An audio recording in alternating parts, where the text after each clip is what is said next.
Hi welcome to code for interview welcome to this video in the React interview question series. यहाँ पर हम react JS के बहुत important कुछ interview questions को कवर कर रहे हैं, जो कि ये क्वेश्चंस तो बेसिकली मुझसे ही पूछे गए थे। तो लास्ट लास्ट वीडियो में हमने ये वाले क्वेश्चन को कवर किया था, जहाँ पे हमने एक ट्रैफिक लाइट को बिल्ड किया था।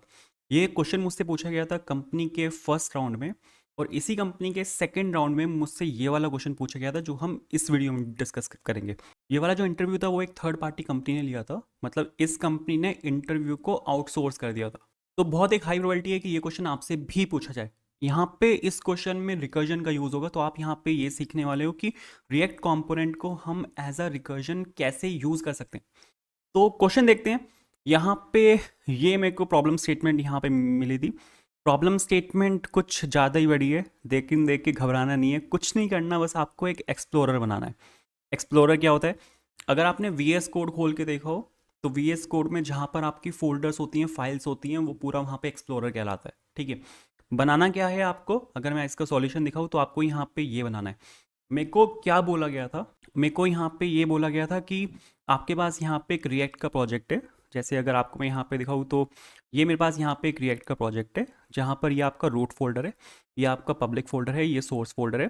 पब्लिक फोल्डर के अंदर एक फाइल है, सोर्स के अंदर यहाँ पे मेरे पास दो फोल्डर्स हैं, दोनों फोल्डर्स के अंदर एक एक फाइल है, और फिर मेरे पास यहाँ पर कुछ फाइल्स हैं। इसको मेरे को रेप्लिकेट करना था, मतलब जो रिएक्ट का फोल्डर स्ट्रक्चर होता है उसको आपको रेप्लिकेट करना है। तो आप अगर यहाँ पे देखोगे, ये आपका यहाँ पे रूट रूट है, इसके बाद ये आपका यहाँ पे पब्लिक है, पब्लिक के अंदर ये आपके यहाँ पे इंडेक्स और जेएस फाइल है, फिर आपका यहाँ पे सोर्स है, सोर्स के अंदर ये तीनों फाइल्स हैं जो हमारे पास यहाँ पे तीनों फाइल्स हैं। बाहर पेरेंट में पैकेट और जेसन है, कॉन्स्टेंट के अंदर कॉन्स्टेंट डॉट जेएस है, कॉम्पोनेंट्स के अंदर यहाँ पे एक्सप्लोरर डॉट जेएस है। इसको आप अगर ये करोगे तो ये वापस भी जाना चाहिए। तो ये आउटपुट है, आपको यहाँ पे ये बनाना है। बहुत ट्रिकी क्वेश्चन था, सेकेंड राउंड था इंटरव्यू का। प्रॉब्लम स्टेटमेंट अगर आपको मैं यहाँ पे दिखाऊँ तो इन्होंने यहाँ पे क्या बोला है कि आपको यहाँ पे एक्सप्लोरर कंपोनेंट बनाना है that should mimic the functionality of file explorers like V S code, और उसमें एक ट्री लाइक स्ट्रक्चर होना चाहिए जो जिसमें आपके पास फोल्डर्स और फाइल्स होनी चाहिए, और आप उसमें नेविगेट कर सको, मतलब जो फोल्डर्स और फाइल्स हैं आप वहाँ पे नेविगेट कर सको। फिर ये यहाँ पे पूरा रिक्वायरमेंट्स हैं, जो जो भी मैंने आपको एक्सप्लेन किया है वही सब यहाँ पे लिखा हुआ है, और उन्होंने यहाँ पे एग्जाम्पल दिया है कि क्या क्या यहाँ पर होना चाहिए। तो ये हम यहाँ पे बनाएंगे। ये जो क्वेश्चन का लिंक है ये आपको मिल जाएगा वीडियो डिस्क्रिप्शन में, एंड जो सॉल्यूशन होगा उसका लिंक भी आपको वीडियो के डिस्क्रिप्शन में मिल जाएगा। तो यहाँ पर सबसे पहले मैंने रिएक्ट कोड सैंडबॉक्स बना लिया क्रिएट एक्सप्लोरर के नाम से। ये हमारे पास यहाँ पे इंडेक्स डॉट जेएस है, अगर आप यहाँ पे आओगे तो ये हमारे पास यहाँ पे ऐप डॉट जेएस है। उन्होंने क्या बोला है? उन्होंने आपको बोला है कि आपको यहाँ पे एक कॉम्पोनेंट बनाना है। कॉम्पोनेंट का जो नाम होना चाहिए वो होना चाहिए यहाँ पे एक्सप्लोरर डॉट JSX, ये यहाँ पे नाम होना चाहिए। तो सबसे पहले मैं यहाँ पे क्या क्या काम कर रहा हूँ, मैं यहाँ पे एक कॉम्पोनेंट बना रहा हूँ विद नेम एक्सप्लोरर, और इसमें एक रिटर्न स्टेटमेंट डाल देते हैं, जहाँ पर मैंने डिव में यहाँ पर मैं कुछ भी एक रैंडम कॉन्स्टेंट स्ट्रिंग फिलहाल के लिए डाल रहा हूँ, और मैंने यहाँ पे एक डिव डाल के यहाँ पे इसको क्लोज कर दिया। आपको इसको यहाँ से एक्सपोर्ट करना पड़ेगा, तो यहाँ से मैंने इसको एक्सपोर्ट किया, एक्सपोर्ट डिफॉल्ट और एक्सप्लोरर। ठीक है, आपको जाना है वापस से app.js के अंदर, app.js के अंदर यहाँ पे इसको इंपोर्ट करना है। एक्सप्लोरर को कहाँ से आएगा? कंपोनेंट्स के अंदर से आएगा, और इस सब को हटा के मैं यहाँ पे डाल रहा हूँ एक्सप्लोरर, जो कि आपके कंपोनेंट का नाम है, और इसको सेव करते हैं। Very nice. यहाँ पर आपको कोड फॉर इंटरव्यू दिख रहा है, ये सेंटर लाइन है, इस यहाँ पे एक CSS लगी हुई है, टेक्स्ट लाइन सेंटर, इसको हटाते हैं तो ये लेफ्ट लाइन हो जाएगा। बहुत बढ़िया। अब मेरे को यहाँ पे सबसे पहले तो एक ट्री लाइक स्ट्रक्चर बनाना है। ठीक है, उसके लिए मेरे को यहाँ पे एक जेसन चाहिए होगी, क्योंकि अगर मेरे को इस डेटा को, मेरे को यहाँ पे इस फोल्डर स्ट्रक्चर को यहाँ पे रेप्लिकेट करना है, तो ये पूरा यहाँ पे कॉन्स्टेंट डेटा है। तो इसको रखने के लिए कहीं पे मेरे को यहाँ पे एक आपका एक कॉन्स्टेंट ऑब्जेक्ट चाहिए होगा।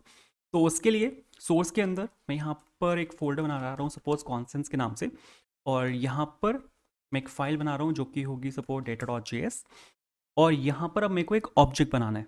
तो सपोज मैंने यहाँ पे लिखा एक्सपोर्ट कॉन्स्ट डेटा, मैं यहाँ पे इसको कॉन्स्ट एक्सपोर्ट कर रहा हूँ, ये एक ऑब्जेक्ट होगा। उन्होंने बोला है कि नेम जो होना चाहिए वो आपका इनिशियली यहाँ पे रूट होना चाहिए, जो आपका सबसे पेरेंट है वो यहाँ पे रूट होना चाहिए। मेरे को यहाँ पे एक फ्लैग चाहिए होगा। ठीक है, फ्लैग मेरे को यहाँ पे चाहिए होगा कि वो फोल्डर है या फाइल है, क्योंकि मेरे को उसको एक्सपैंड करना है, उसको वापस लेके आना है। तो आप फाइल्स को एक्सपैंड नहीं कर सकते, आप सिर्फ फोल्डर्स को एक्सपैंड कर सकते हो। तो मेरे को यहाँ पे एक चेक चाहिए होगा उसके लिए, तो मैंने यहाँ पे इस फोल्डर्स को ट्रू कर दिया। उसके बाद इस फोल्डर के अंदर क्या क्या है, सपोज कोई फाइल है या फिर कोई आपका यहाँ पर फोल्डर है, तो उसके लिए मेरे को यहाँ पे फिर से एक चाहिए होगा। जैसे अगर आप यहाँ पे देखो, मेरे पास यहाँ पे पब्लिक के नाम से एक फाइल है, मतलब फोल्डर है। तो यहाँ पर मैंने एक पब्लिक फोल्डर लिया, इस फोल्डर, क्या ये फोल्डर यहाँ पे क्या एक फोल्डर है? बिल्कुल फोल्डर है। इसके अंदर क्या कुछ है? हाँ बिल्कुल, इसके अंदर यहाँ पर अपने पास एक फाइल है। फाइल का क्या नाम है? फाइल का नाम है यहाँ पे index.html। फोल्डर नहीं है वो, ठीक है। और इसका जो आइटम्स होगा वो तो यहाँ पे एम्प्टी होगा, तो उसको अगर आप यहाँ पे नहीं भी लिखोगे तो भी कोई दिक्कत नहीं है, ठीक है। तो ये हमारा हो गए यहाँ पे आइटम्स के अंदर, ये हमारे यहाँ पे फर्स्ट फोल्डर है। सेकेंड फोल्डर पर आते हैं। अब यहाँ पे सपोज मैं नेम ले रहा हूँ। सेकेंड फोल्डर का नाम है आपका सोर्स के नाम से। इस फोल्डर है, बिल्कुल यहाँ पे फोल्डर है। और यहाँ पे आइटम्स हैं हमारे पास यहाँ पे। तो सबसे पहले तो अगर आप यहाँ पे देखो तो मेरे पास यहाँ पे फाइल्स हैं। ये रिकमेंडेशन दे रहा है मेरे को, तो इसी के हिसाब से बना बना लेते हैं। मेरे पास यहाँ पे फाइल है app.js के नाम से। फोल्डर है वो बिल्कुल भी नहीं है। उसके बाद मेरे पास यहाँ पे एक और फाइल है जो कि है index.js के नाम से। क्या वो फोल्डर है? बिल्कुल भी नहीं है। इसके बाद मेरे पास यहाँ पे एक और फाइल है जो कि है styles.css के नाम से। क्या वो एक फोल्डर है? बिल्कुल भी नहीं है। इसके बाद मेरे पास यहाँ पे कंपोनेंट्स के नाम से एक यहाँ पे फोल्डर है। क्या वो एक फोल्डर है? बिल्कुल है। तो इस फोल्डर यहाँ पे ट्रू हो जाएगा। इसके अंदर फिर अपने पास यहाँ पे आइटम्स भी होंगे। आइटम में मेरे पास यहाँ पे एक कंपोनेंट है जो कि है यहाँ पे explorer.js के नाम से। वैसे तो JSX है, इसको यहाँ पे JSX ले लेते हैं। फोल्डर है वो? बिल्कुल भी नहीं है। वो यहाँ पर एक फाइल है, ठीक है। और एक ही है यहाँ पे। तो यहाँ से बाहर आ जाते हैं। कंपोनेंट्स का काम यहाँ पे खत्म हो चुका है। कंपोनेंट्स के अंदर अपना बस इतना ही डेटा था। फिर से यहाँ पर आते हैं। अपने पास यहाँ पर फिर है कॉन्स्टेंट्स के नाम से, ठीक है। क्या वो एक फोल्डर है? बिल्कुल है। उसके अंदर आइटम्स होंगे अपने पास। आइटम्स में हमारे पास यहाँ पर नेम में यहाँ पे मेरे पास data.js है। क्या वो एक फोल्डर है? बिल्कुल भी नहीं है। और अगर आप यहाँ पर आओगे तो ये चीज़ यहाँ पे बिल्कुल ठीक है। एंड इसके बाद यहाँ पे जहाँ पर मेरे पास ये रूट है उसके अंदर मेरे पास यहाँ पे पब्लिक है। इसके बाद यहाँ पर मेरे पास यहाँ पर एक और फाइल है जो कि है packet.json के नाम से। ये उसके पेरेंट के अंदर जाएगी, तो ये वो फोल्डर नहीं है। बिल्कुल सही है। तो अपने पास जो यहाँ पे कॉन्स्टेंट डेटा है वो अपने पास यहाँ पे बिल्कुल रेडी है। आपको फिर जाना है यहाँ पे app.js के अंदर। सबसे बड़ी चीज़ ये यहाँ पे कॉन्स्टेंट डेटा है। आपको यहाँ पे डायरेक्टली इसमें इम्पोर्ट इसको नहीं करना। अगर आप इंटरव्यू दे रहे हो तो इंटरव्यूअर इस चीज़ को नोट करेगा कि आपका ये जो कंपोनेंट है कितना जेनरिक है। अगर आपने यहाँ पे चीज़ों को हार्ड कोड किया हुआ है, अगर आपने कॉन्स्टेंट फाइल का डेटा सीधा इसी के अंदर इंपोर्ट कर लिया, वो आपको टोक देगा। अगर एक अच्छा इंटरव्यूअर है वो आपको टोक देगा। आपको यहाँ पे क्या करना है, जो अपना कॉन्स्टेंट डेटा है उसको बाहर से एज अ प्रॉप पास करना है। तो मैंने यहाँ पे डेटा को इंपोर्ट किया और यहाँ पे मैंने डेटा को एज अ प्रॉप यहाँ पे मैंने पास किया, ठीक है। app.js को यहाँ से करते हैं क्लोज। मेरे पास पीछे से डेटा आ रहा है, ठीक है। तो मैंने यहाँ पे डेटा को मैंने यहाँ पे ऑब्जेक्ट डिस्ट्रक्चरिंग कॉन्सेप्ट का मैंने यहाँ पे यूज़ किया और मैंने यहाँ पे डेटा को इंपोर्ट कर लिया अलग से। उसके बाद मेरे को यहाँ पे कर्ली ब्रेस चाहिए और मेरे को यहाँ पे एक डिव चाहिए, ठीक है। डिव के अंदर मेरे को यहाँ पे एक पी टैग चाहिए। पी टैग के अंदर मैं क्या नाम है उसका, फाइल का या फोल्डर का, मेरे को यहाँ पे वो चाहिए होगा। अगर आप यहाँ पे देखो तो आपने यहाँ पे डेटा पास किया है। डेटा के अंदर जो यहाँ पे नाम है वो यहाँ पे रूट के नाम से है और वो यहाँ पे नेम के अंदर है, ठीक है। तो आप यहाँ पे डायरेक्टली डाल सकते हो data.name। तो मैंने यहाँ पर क्या किया, मैंने यहाँ पे डायरेक्टली data.name लिखा और यहाँ पे आप देखो मेरे पास यहाँ पे रूट आ चुका है। अब इसके मेरे पास यहाँ पे चिल्ड्रंस भी हैं, तो उसके लिए मेरे को यहाँ पे एक अलग से डिव डालना पड़ेगा। और डिव के अंदर अगर सपोज ये एक फोल्डर है और फोल्डर के अंदर जितनी भी फाइल्स हैं उनको मेरे को यहाँ पे लाना है। तो सबसे पहले अगर इसके अंदर अगर कुछ भी होगा तो सबसे पहले मेरे को यहाँ पे ये चेक चाहिए कि ये एक फोल्डर है या नहीं है, क्योंकि आप फोल्डर्स को एक्सपैंड कर सकते हो, फाइल्स को एक्सपैंड कर ही नहीं सकते। तो यहाँ पर मेरे को एक चेक चाहिए होगा सर कि अगर ये एक फोल्डर है, ठीक है। सबसे पहले तो ये यहाँ पर एक फोल्डर होना चाहिए। अगर ये एक फोल्डर है तो आप यहाँ पे फिर मैप कर सकते हो। जैसे आप अगर यहाँ पे देखोगे डेटा फोल्डर के अंदर तो आपके पास यहाँ पे जो की है वो यहाँ पे आइटम्स के नाम से और वो यहाँ पे एक एरे है। तो एरे के ऊपर आप डायरेक्टली जो मैप प्रॉपर्टी है उसका आप यहाँ पे यूज़ कर सकते हो। तो आप यहाँ पे डायरेक्टली डाल सकते हो data.items और इसको यहाँ से हटाते हैं। एक सेकेंड के लिए इसने तो यहाँ पे पूरा ही लिख दिया है ठीक है। और सपोज मैंने यहाँ पे ये डाला और इसको यहाँ से कर देते हैं क्लोज। नाइस, पैरेंथेसिस आएगा। अब यहाँ पर अगर आप देखो तो मेरे को अब यहाँ पे क्या काम करना है, मेरे को यहाँ पे एक पी टैग डालना है और पी टैग के अंदर अब यहाँ पे आइटम एक ऑब्जेक्ट है और जो आइटम ऑब्जेक्ट है उसके अंदर मेरे पास यहाँ पे नेम प्रॉपर्टी है, ठीक है। तो मेरे को कुछ नहीं करना, आइटम डॉट नेम यहाँ पे डालना है। ठीक है, और बाहर आके इसको यहाँ पे जो कर्ली ब्रेस है आउटर, इसको यहाँ पे क्लोज कर देता हूँ और ये जाएगा आपका यहाँ पे कर्ली ब्रेस के अंदर, क्योंकि ये यहाँ पे एक जावास्क्रिप्ट एक्सप्रेशन है। जितने भी आपके जावास्क्रिप्ट एक्सप्रेशंस होते हैं वो जाते हैं आपके कर्ली ब्रेस के अंदर। ठीक है, तो आप यहाँ पे देखो जो मेरा यहाँ पे रूट फोल्डर है उसके अंदर मेरे पास यहाँ पे 3 यहाँ पे कंपोनेंट्स हैं, एक पब्लिक है, एक सोर्स है, एक पैकेट और जेसन है। इसने मेरे को यहाँ पे तीनों दिखा दी। अब अगर आप यहाँ पे देखो तो ये यहाँ पे पेरेंट है और ये तीनों यहाँ पे इसके चिल्ड्रंस हैं, मतलब ये यहाँ पे इसके अंदर अलाइन होने चाहिए। अभी तो ये दिख रहा है कि एक के नीचे एक है, बट अगर यहाँ पे मैं इसको थोड़ा सा लेफ्ट से हल्का सा मार्जिन दे दूँ मैं यहाँ पे, तो ऐसा लगेगा कि ये यहाँ पे पेरेंट है और ये तीनों यहाँ पे इसके चिल्ड्रंस हैं। तो वो करने के लिए आपको कुछ नहीं करना, बस यहाँ पर एक पैरेंथेसिस लेके मैं यहाँ पे एक डिव ले रहा हूँ और उसके अंदर मैं सपोज यहाँ पे इसको इंसर्ट कर रहा हूँ। ठीक है, एंड अरे ब्रो, और ये डिव मेरा यहाँ पर आ जाएगा। इसके बाद इसको क्लोज करेंगे और एक डिव मेरे को यहाँ पे चाहिए होगा और ये मेरे पास यहाँ पे डिव आ जाएगा। नाइस। अब मैं यहाँ पे क्या क्या काम कर सकता हूँ, मैं यहाँ पे एक स्टाइल डाल सकता हूँ जिसमें सपोज होगा यहाँ पे margin left, and margin left suppose मैं यहाँ पे डाल रहा हूँ 15 पिक्सल्स। इसको मेरे को यहाँ पे क्लोज करना पड़ेगा, तो मैंने यहाँ पे ये डाला। अब आप यहाँ पे देखो ये आपका यहाँ पे पेरेंट है और ये तीनों यहाँ पे इसके चाइल्ड आ चुके हैं। अब मेरे को यहाँ पे एक आइकन भी लगाना है, जो कैरेट डाउन और कैरेट राइट आइकन है वो मेरे को यहाँ पे चाहिए होंगे। तो यहाँ पे डाल सकते हो रिएक्ट आइकन्स की हेल्प से। रिएक्ट आइकन्स यहाँ पे अगर आप इसको खोलोगे रिएक्ट आइकन्स को, तो यहाँ पे बहुत सारे आइकन्स हैं। ये बार इस डिज़ाइन के आइकन्स यहाँ पे ले लेते हैं। एक आइकन है कैरेट आइकन चलता है, ये वाले आइकन्स मेरे को यहाँ पे चाहिए होंगे। एक डाउन आइकन मेरे को यहाँ पे चाहिए। ठीक है, तो इसको यहाँ से सपोज मैं कर लेता हूँ कॉपी, और कॉपी करके यहाँ पर मैं ऊपर इसको पेस्ट कर देता हूँ, यहाँ पे पेस्ट। एक और मेरे को यहाँ पे चाहिए होगा जो कि यहाँ पर होगा आपका ये राइट वाला, जो अगर आपका एक्सपैंड नहीं हुआ हुआ तो उस केस में यहाँ पे मेरे को ये वाला आइकन पेस्ट करना है। अब मेरे को यहाँ पे ट्रैक भी तो करना पड़ेगा। अब मेरे को यहाँ पे ट्रैक भी तो करना पड़ेगा कि आपका ये एक्सपैंड हुआ हुआ है या नहीं हुआ हुआ। तो उसके लिए आप यहाँ पे एक स्टेट को क्रिएट कर सकते हो। सपोज मैंने यहाँ पे यूज स्टेट करके एक स्टेट मैं यहाँ पे बना रहा हूँ जो कि आएगी यहाँ पे रिएक्ट के अंदर से, और एक स्टेट सपोज मैं यहाँ पे बना रहा हूँ एक्सपैंड के नाम से, और सपोज मैंने यहाँ पे इज एक्सपैंड लिया and is equals to use state, और इनिशियली मैं यहाँ पे ले रहा हूँ इसको फॉल्स, कि ये यहाँ पे इनिशियली एक्सपैंड नहीं हुआ हुआ। ठीक है, ये यहाँ पे बोल रहा है कि रिएक्ट आइकन्स इसको मिले नहीं है, और रिएक्ट आइकन्स के लिए आप यहाँ पे डिपेंडेंसीज में आ सकते हो, और यहाँ पर अगर आप सर्च करोगे रिएक्ट आइकन्स तो शायद इसका 5 पॉइंट समथिंग एक पैकेज है, हाँ 5.0.1, इसको आपको यहाँ पे क्लिक कर देना है, ये आपका यहाँ पे इंपोर्ट हो जाएगा। एंड आप यहाँ पे देखो तो आउटपुट यहाँ पे अपने पास आ चुकी है। अब मेरे को यहाँ पे चेक करना है कि एक्सपैंड हुआ हुआ है या नहीं हुआ हुआ। ठीक है, अगर एक्सपैंड नहीं हुआ हुआ तो उस केस में मेरे को यहाँ पे ये वाला आइकन दिखाना है, जो राइट वाला आइकन है। लेकिन अगर एक्सपैंड हुआ हुआ है तो मेरे को यहाँ पे कैरेट डाउन आइकन दिखाना है। तो सबसे पहले मेरे को यहाँ पे चेक करना है कि एक्सपैंड हुआ हुआ है या नहीं हुआ हुआ। अगर एक्सपैंड नहीं हुआ हुआ तो मेरे को डालना है कैरेट राइट, अगर एक्सपैंड हुआ हुआ है तो मेरे को डालना है यहाँ पे कैरेट डाउन। तो उसके लिए यहाँ पे ये वाली स्टेट काम में आएगी जो यहाँ पे एक्सपैंड स्टेट है। तो एक काम कर सकते हैं, यहाँ पे इसको यहाँ पे डाल सकता हूँ मैं कि एक्सपैंड अगर हुआ हुआ है तो उस केस में मेरे को यहाँ पे डालना है कैरेट डाउन, वरना मेरे को यहाँ पे डालना है कैरेट राइट। यस, तो आप यहाँ पे देखोगे ये यहाँ पे बिल्कुल परफेक्ट आ गया।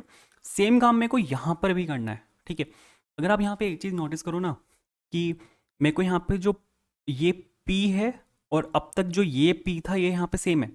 अगर मैं यही लाइन उठा के यहाँ पर डाल दूँ और मैं यहाँ पे इसके अंदर डाल दूँ, ठीक है, तो आप यहाँ पे देखोगे कि ये यहाँ पे इसके अंदर भी आ चुका है। मेरे को यहाँ पे एक और चेक लगाना पड़ेगा कि वो फोल्डर होना चाहिए, तो ही मेरे को यहाँ पे कैरेट आइकन दिखाना है। बट मैं आपको यहाँ पे ये बताना चाहता हूँ कि अगर आप यहाँ पे इतना कोड देखो और आप अगर यहाँ पे इतना कोड देखो तो ये सेम है।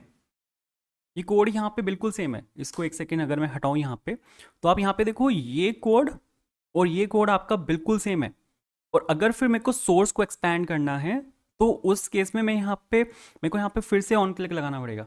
तो यहाँ पे रिकर्जन काम में आएगा, क्योंकि आप अगर यहाँ पे देखो तो ये कोड आपका बिल्कुल सेम है, ये कोड आपका यहाँ पे बिल्कुल सेम है। अगर यहाँ पे ये कोड क्या कर रहा है, रूट को एक्सपैंड कर रहा है, ये रूट यहाँ पे एक्सपैंड होगा तो आपको यहाँ पे ये तीनों चीज़ें दिखेंगी। एंड यही कोड यहाँ पे ये काम कर रहा है, ये इसके यहाँ पे चिल्ड्रंस हैं। सपोज यहाँ पे आपने सोर्स को एक्सपैंड किया तो आपको यहाँ पे फिर से data.is फोल्डर, ये पूरा कोड यहाँ पे उठा के आपको यहाँ पे p टैग के नीचे डालना पड़ेगा। बिल्कुल ठीक है। और इसको अगर सपोज यहाँ पे मैं क्लोज कर दूँ, एक सेकेंड, यहाँ पर आपके पास data.items है और यहाँ पे आप अगर आइटम को मैप कर लो तो आप यहाँ पे देखोगे कि ये यहाँ पे थोड़ा सा फट रहा है, लेकिन you got the point right, कि आपको यहाँ पे सेम कोड डालना पड़ेगा। तो यहाँ पे रिकर्जन है, क्योंकि आपको नहीं पता ये कितने अंदर तक जाएगा। ठीक है, यहाँ पर तो मैंने सिर्फ एक ही लेवल का बनाया हुआ है, बट अगर सोर्स के अंदर भी कोई फोल्डर है, उसके अंदर भी कोई फोल्डर है, उसके अंदर भी कोई फोल्डर है, तो ये आपका ट्री लाइक स्ट्रक्चर है, कहीं तक भी जा सकता है। तो यहाँ पे रिकर्जन काम आएगा। इस सबको यहाँ से हटाता हूँ मैं। तो रिकर्जन आपको यहाँ पे कैसे लगाना है, आपको कुछ नहीं करना, बट बस जो ये यहाँ पे आपने एक्सप्लोरर को कॉल किया हुआ है, ठीक है, ऊपर जो आपका एक्सप्लोरर है, सेम एक्सप्लोरर यहाँ पर आएगा। आप यहाँ पे अगर देखो प्रॉप में आप यहाँ पे डेटा पास कर रहे हो, तो प्रॉप में आपको यहाँ पे अब जो नेक्स्ट ऑब्जेक्ट है वो आपको यहाँ पे पास करना है, एंड वो वाला ऑब्जेक्ट आपका यहाँ पर आ जाएगा। बस आपको इतना सा काम करना है। एंड जैसे ही मैंने ये किया, तो आप यहाँ पे देखो रूट के अंदर आपका यहाँ पे पब्लिक फोल्डर आ चुका है, पब्लिक फोल्डर के अंदर आपका यहाँ पे index.html आ चुका है, सोर्स के अंदर आपका app.js आ चुका है, index.js आ चुका है, style.css आ चुका है, components आ चुका है, components के अंदर एक्सप्लोरर है वो भी आ चुका है, constants के अंदर data.js है वो भी आ चुका है। तो इस क्वेश्चन का जो सबसे ट्रिकी पार्ट था वो ये था कि आपको यहाँ पे रिकर्जन कॉल करना है। ये आपको एकदम से यहाँ पे क्लिक होना चाहिए कि यहाँ पे ट्री लाइक स्ट्रक्चर है, एक के अंदर एक है, एक के अंदर एक है, एक के अंदर एक है।